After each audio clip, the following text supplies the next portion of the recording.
కర్నూలు జిల్లా ఎమ్మిగనూరులో ప్రజల ఆరోగ్యంతో చెలగాటమాడుతున్న ఓ వ్యాపారి బాగోతం వెలుగులోకి వచ్చింది. అరటి పండ్లను కృత్రిమంగా మగ్గబెడుతున్నారనే సమాచారంతో మున్సిపల్ అధికారులు ఆకస్మిక తనిఖీలు నిర్వహించారు. అనుమానాస్పద స్ప్రేలు, ఇతర సామాగ్రిని గుర్తించారు. ప్రజల ఆరోగ్యంతో చెలగాటమాడితే సహించేది లేదని హెచ్చరించారు.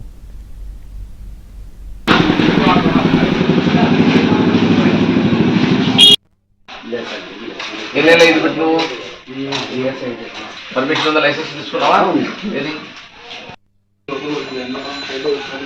వేయకూడదు బాబు దాంట్లో.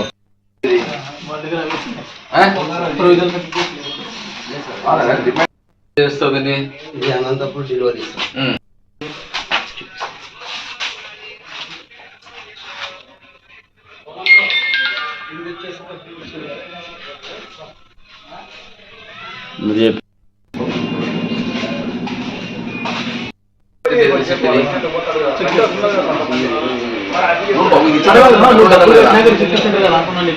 డబ్బులు పెట్టినావా? లైసెన్స్ ఎవరికి ఇచ్చినావా?